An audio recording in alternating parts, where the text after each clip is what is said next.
Hello, listeners. This is Kat, and welcome back to Put Your Hands Up Podfics. This will be the continuation of Prodigal. This will be Part 8, Chapter 8, entitled The Field Trip to Hell. The first time Shota came home from patrol to Izuku's room empty, he was slightly distressed.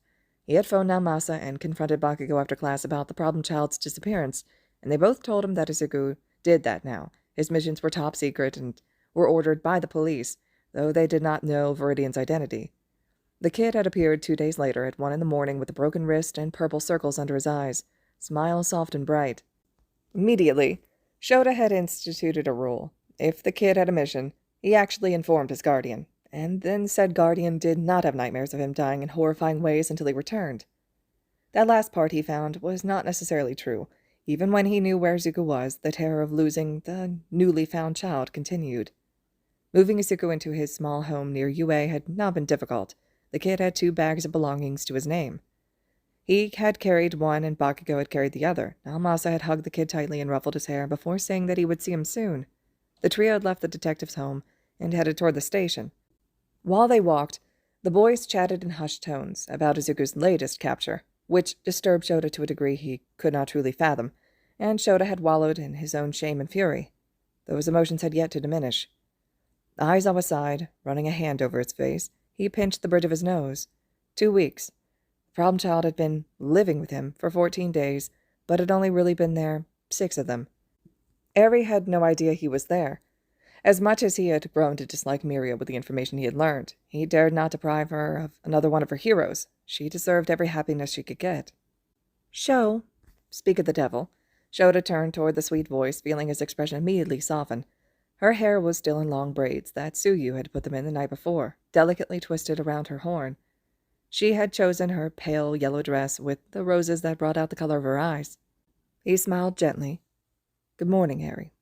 Breakfast is already on the table." She grinned so big her eyes closed. She scurried over to his side and wrapped her arms around his waist, looking up with him with those big and adoring eyes. He melted in the face of such a precious sight. "Good morning," she replied cheerfully. As she pulled away and sat in her seat, she asked, "Are we going to UA today?" Shota hummed. Sundays had become her and Mirio's go-to hangout days, and he and Izuku had agreed that this one was also the best time to go talk to Nezu. The kid had insisted that the earlier the better. His guardian had grumbled that they could have done it even sooner if the kid had been around. Izuku had slid his Viridian mask over his face at that and hung his head, eyes cast to the side. Aizawa had cursed himself. Eri and Midoriya were incredibly different, and Shota was still incredibly new to the dad thing. Even as traumatized as she was, Eri was still a child and had lots of room to be loved and cared for, to relearn what true unconditional love looked like. Shota intended to be the person that gave it to her, and show her others who would do the same. His Hell class, Mirio, the other pros who were fond of her. Midoriya was so different. He had already learned the love he deserved. None. He took every criticism as another notch in his worthlessness belt, even when he tried to hide it. He flinched when Shota appeared behind him without warning and kept his voice soft, like anything louder than a murmur would incite a smack or a reprimand. He was 16 and had learned the treatment that came with his life. The wrong treatment. It was a learning process. Izuku deserved unconditional love just as much as Eri did. He just did not believe it yet. "Sure," Shota nodded, glancing toward his phone. The kid had texted him that he was returning soon. His eyes strayed to the door. "Feed up." His adopted daughter did just that, humming contentedly to herself as she scarfed down her waffles. He grinned behind his capture weapon. Man, he really lucked out with his kids, didn't he? Shota stiffened in his chair. Kids? Was he already calling Midoriya his? Not just in a teacher way, not just the "I will protect you because you're my responsibility" way, but in the parental way. He had barely gotten the kid back in his life. He could not already be laying claim. Of course, he had already begun working with Naomasa for adoption papers, but fuck, he was getting another kid. Well, he supposed there were worse ways to grow a family than taking in 2 broken children and teaching them to love again. That was what Hizashi and Oboro had done for him, right? He heard the front door open, and his heart sped up. Oh, Eri was going to freak out. He just hoped she did not turn Izuku into a baby. "Sensei, I'm back." Eri was good with voices. Shota was sure that skill had a horrible origin, but as soon as those first 2 syllables were out of the problem child's mouth, she was out of her chair. She almost slipped on the wood floor. With her socks in her quest to get to the door, Izuku caught her. Shota's heartbeat finally settled. He almost snorted at his own ridiculousness. Of course Midoriya was fine. He had done this for 4 months without Shota. Why would this be any different? He was still in his Viridian suit. He must have used the secret way back to the house. He had a new wound on his cheek, but it had been patched up hastily and probably by himself. His eyes were tired, but any sorrow that might have been in them vanished the moment he realized who was in his arms. "Eri! Deku!" she shrieked. "Deku, where have you been? Are you okay?" He laughed, light and free, and it made Shota's heart warm. "I'm fine, Eri. I've missed you." "You did?" she asked, wiggling her way into his chest. He instinctively bent down to wrap his arms around her, squeezing her tightly. "Oh, you bet. Who wouldn't miss you?" She giggled adorably and snuggled closer. "Where did you go?" His smile faltered only for a second. "Oh, I've been on an important mission, Eri, but you can't tell anyone I'm back, okay? It's a big secret." She sobered. "Are you trying to save someone like you saved me?" Izuku's grin tempered to an incredibly soft smile. "I'm trying, Eri." "We were thinking of going to UA," Shota interjected, taking a sip of his third cup of coffee. "Oh, you have to come!" Eri clapped her hands, overwhelmed by the excitement. "Mirio will want to see you." Immediately, Izuku's smile dropped. "Oh?" Shota could have sworn the temperature in the room dropped. Whatever sunny warmth his vigilante had inspired upon his arrival vanished at the mention of the new bearer of One for All. He saw the anxiety begin to take shape in the teenager's eyes, and his breathing picked up. An untrained eye would not have caught it. Aizawa did. "He always looks so sad when I talk about you," she explained, ignorant of the downcast expression on her hero's face. "This'll be so great. It'll be like a field trip, like the one where we went to the zoo." Eri, having no idea of the panic attack flashing across Izuku's eyes, wiggled back out of his arms and raced back down the hall, squealing happily. Shota waited until he heard her run up the stairs before walking toward the teenager. He placed a hesitant hand on his shoulder. The greenette took in a large breath and blinked. He must not have realized he had stopped breathing. Vibrant eyes rose to meet his. "Today, huh?" "I did mention it," Aizawa drawled. "We can always push it back." Izuku shook his head, reaching up to unlatch his Viridian mask. No. We need to get things started. I just met up with Dabi. The League is—" He closed his eyes as if in pain. Shota's grip on his shoulder tightened. "I'll tell you tonight," he whispered. The pro-hero nodded in understanding. "You sure you don't want to get some rest before we head over there? Eri can wait a few hours. Mirio has other things to occupy his time, I'm sure." "I'm sure." Midoriya's smile surfaced, dry though it was.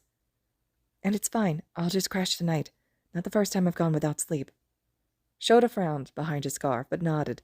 One day, Problem Child would realize how unhealthy that mentality was. One step at a time. "And get out of that, and put on your covert civilian clothes. Hell class won't be able to keep it to themselves if they recognize you." The vigilante agreed. Beginning to strip off his accessories, he removed his outer jacket and threw it over his shoulder. Managing a small smile, Izuku moved forward and wedged his arm through the small gap between Shota's side and his arm. Perplexed, the underground hero blinked. Oh. Izuku was hugging him. The kid had never done this after returning from one of his missions before. They had exchanged affectionate touches, sure, but it was always hesitant, and Shota usually initiated. Only a second's pause, and then Shota wrapped his arms around the kid's back. He pulled him in closer, like Izuku had done with Eri, like he was something precious. He was. "Glad you're safe, kiddo." The vigilante hummed and nodded into Aizawa's chest. "Me too." The man reached up and ran his fingers through those green curls. "Rough one?" Another hum of confirmation. "It's just a lot." Shota barked out a sad sort of laugh. It was a mix of paranoid fear and bitter irony. While this one had only lasted a day and a half, he was still filled with terror each moment that Izuku was not with him. Now that he had the kid back, he had no intention of ever losing him again. And knowing that he was off risking his life without backup, without assistance, chilled him to his core. Teamwork was something that Shota stressed in class, something that Problem Child had excelled at. He made people around him braver, stronger, happier. The knowledge that he was alone out there kept him awake at night. "You're worrying." Izuku's voice flattened. Aizawa looked down. "Hmm?" "You have the worried look, Sensei," Problem Child answered. "I'm okay." Shota replied, showing how much he simply adored the entire situation. Izuku rolled his eyes good-naturedly and pulled away to take things to his room. That had been a huge step for them. The vigilante had initiated the contact. Naomasa would be so proud. He paused in the hallway and turned back to look at Shota. The adult waited patiently. The detective had said to let Izuku come to him in these kinds of situations. There were times to rush toward the kid. This was not one of them. Am I... He paused and swallowed. Do I really have to see Mirio? Shota finally let some of his bubbling anger out in a growl. No. Some of the tension leaked out of the kid's shoulders, and he blinked in surprise. Did he think Shota was going to force him to face one of the people who had torn his dreams to shreds? Oh. Thank you. Before Shota could tell Izuku he did not have to thank him for common fucking decency, he had turned the corner down the hall. Sighing, the pro went back and cleaned up from breakfast, making sure to put some away so that his reckless, crime-fighting kid could eat extras later. By the time he had finished and wiped down the table, Eri was waiting by the door, bouncing on her heels and holding Izuku's hand like it was her lifeline.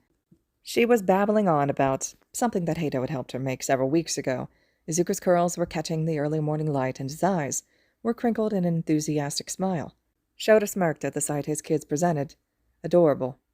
His kids. Yeah, that sounded right. Izuku adjusted the bag on his shoulder and looked at him. Field trip? Shota snorted, shaking his keys. Field trip. The walk to UA from Shota's off-campus home was 10 minutes, and in the cool autumn morning with the sun shining on them, it was a pleasant trek. Shota tried to not let his anxieties about meeting Nezu overwhelm him, or worse, be conveyed to Izuku. Instead, he linked his hand through Eri's and led them to the school. His daughter skipped between him and Izuku, her hands in one of theirs, talking about various things that Midoriya had missed. Momo had made her a lemillion onesie. Bakugo had made it to the top of the class, and instead of gloating about it, he made dinner that night for everyone to celebrate. Sero had finally beat Kirishima at Mario Kart. Kaminari had caused a blackout by blowing the power box. Izuku found that last one particularly entertaining because he got a certain gleam in his eyes and a tender smile on his lips.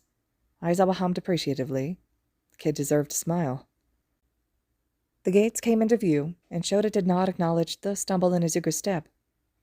You okay, Deku? Izuku licked his lips and recovered quickly. Yeah, Eri. You know me, I'm just clumsy. She was a child, and bought the lie. Izuku did not try to convince Shota the same.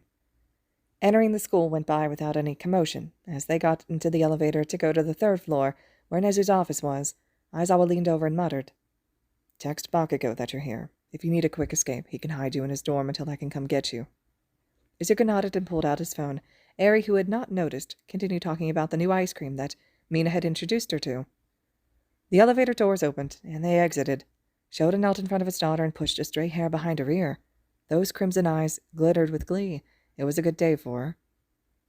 Deku and I have to go talk to Nezu. We'll come get you later, all right? She nodded and got on her tiptoes to kiss his cheek. He smiled, placing a hand on her head. Go on. You don't want to keep Mirio waiting. Eri grabbed Izuku's wrist and got on her tiptoes, taking the hint. He bent down to receive a kiss as well. They watched her run down the hallway and around the corner. You sure you don't want to walk her? Izuku asked quietly. I know the way to Nezu's office. Shota bristled and stuffed his hands in his pockets. And let you be assaulted by one of your classmates or a teacher? No. The 16-year-old nodded and whispered a small, thanks. You don't need to thank me, the underground hero sighed. It's what I'm here for. There was a silent promise in those words. He hoped the kid heard it. Nezu's office was 2 hallways down. They almost made it there. They turned a corner and came face to face with Toshinori Yagi. Instantly, Izuku tumbled backwards and his eyes shot wide. Shota watched in horrifying slow motion as his chest began to seize with hitched breaths. Terror was laced between each freckle on his cheeks like a grotesque constellation painted across pale skin. His head shook in short bursts like he was trying to wake up from a nightmare. 4 months of absence had not lessened any of the emotions that Midoriya had felt in that moment. All Might had asked him to give up his quirk. Yagi was not supposed to be here. Shota had frozen. Yagi was not supposed to be here. All Might had a similar reaction to the teens, but he recovered much quicker. Young Midoriya? Izuku recoiled as if he'd been slapped. I'm not... That's not my name. Shota choked.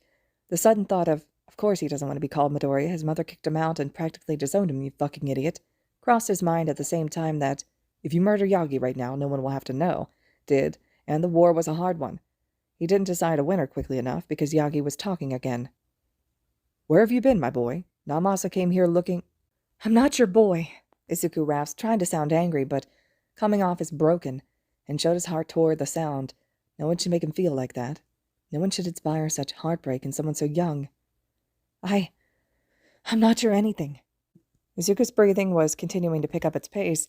He had backed up against the hallway wall, eyes glancing around for an exit, but he did not run. He was blinking rapidly, trying to wake up from this horrible dream. Had he dreamt this before? Concerned and lost with nowhere to go, locked in by the man he had dedicated his dreams to. Yagi stepped closer, and Shota wanted to rip his reaching hands off at the wrists and shove them down his throat, but his body would not move. "I've been worried about you, Izuku. No one knew where you were. The rumors—" "Rumors?" Izuku's laugh was hysterical. "What? You didn't feel comfortable telling them that you had thrown me out like last week's garbage?" It occurred to Shota that this could have been the first time that Izuku let himself feel the emotions that had been crippling him since, perhaps forever. Izuku fought. He was a fighter, and he had been a fighter his entire life. It would not surprise him if he had been destroyed by All Might and then wiped his face and gotten up the next morning, flashing that bright smile that was so easy to fall for. He would need no convincing to believe that he did the same when his mother kicked him out. Izuku always got back up, even when it made no sense why. There was always someone else to save, other people to rescue. Shota had the fleeting thought, had that person to save ever been himself? Yagi's face fell. Aizawa wanted to punch the apologetic look right out of his electric blue eyes. "Izuku, I never meant—" "It doesn't matter what you meant." The kid's voice shook, and his eyes moved around faster than Shota could follow them. He was looking anywhere but All Might. I didn't have a quirk, All Might. I had nothing." "My boy." And it was horrible that Shota could tell the retired pro was trying for redemption, hoping for forgiveness. It was even worse that Izuku might give it. Yagi did not deserve that. Yagi deserved to rot in hell. "I'm not your boy," Midoriya Izuku yelled, pushing himself off the wall and covering his eyes with trembling hands. His hitching breaths were becoming sobs. "You made that pretty fucking clear." Yagi was still reaching forward. He was still talking. Shota wanted to tear his tongue out. Hell, he'd enlist Endeavor's help to burn it to a crisp. "You must understand, young Midoriya—" "My name is not Midoriya," he repeated louder, higher-pitched, so much more afraid. "I'm not your boy. I don't have a quirk. I'm not your successor anymore, All Might." Shota finally found his feet and surged forward, but that was the wrong move. Any movement to Izuku was a threat in this moment, and the kid flew away from him, shaking his head furiously to get rid of the voices undoubtedly telling him all the things that others had sworn he was. Worthless, unwanted, abandoned, alone, nothing. "And you know what? I get it." Izuku threw his hands out, shoulders falling as his eyes shone. "I get it, okay? I can't hate you or want you dead because I understand." "Deku," Aizawa cautioned, but what was he supposed to say? He had not prepared for this situation. Yagi did not come to UA on the weekends unless it was to speak with Mirio. His classes were all in the lower levels or in the training grounds. He being here was not part of the plan.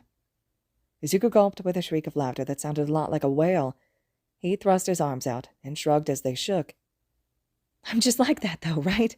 The stupid, trusting, naive kid who can't hold a grudge against the friend who told me to kill myself, or the mom who told me I wasn't worth it, or you." Yagi looked heartbroken.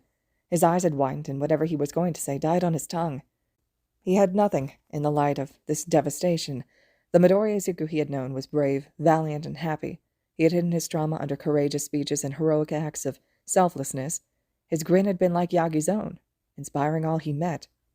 This Izuku was shattered, a million scattered pieces of crumbling dreams and hopeless efforts at greatness. He was a mess of tears and turmoil, failed experiments and scarred skin. He had the blood of the stars in his veins, and he was exploding. "You!" Izuku's eyes were wide with crazed humor. Bitterness topped his shoulders like a mountain snow. "You! The man who told me I couldn't be a hero, that my dreams were unrealistic. You! The man who trained me beyond my capacity, who thrust me into a world I had convinced myself I was ready for. You who was raising me for a suicide mission, and you!" He laughed wetly, tears burning his eyes. "Who took away my quirk the second you began to doubt." "That quirk—" "It was mine!" Izuku screamed, and for once no one told him to calm down. For once all the adults watching him listened. "You gave it to me, remember? Told me I would be a great hero and everything. I had been quirkless my whole life, and I got a stockpiled quirk under control in less than a year. I fought and trained and practiced. I tried so hard. Shota's own quirk was useless in this situation. The only one with any power in this hallway was him, and yet he found himself utterly powerless. He could not fix this. Yagi had crossed a line 4 months ago that had left Deku cracked in a way that he could not sew back together in 2 weeks. He needed months to love him and cherish him and repair the wounds that others had left on him. This interaction was too soon, too fresh. And I know that I wasn't enough, okay? Izuku sobbed, hands shaking. I know that I wasn't improving fast enough. Shota chilled.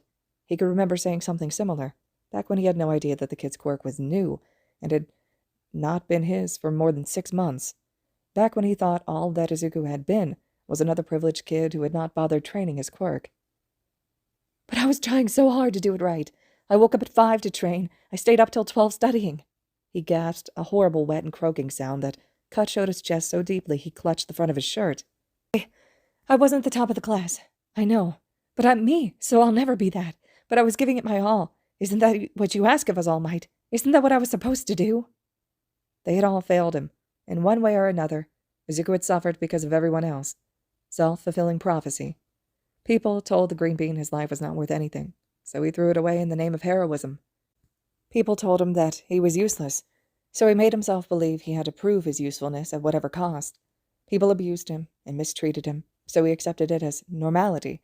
Common decency became so strange to him that it was suspect, or because he was being pitied.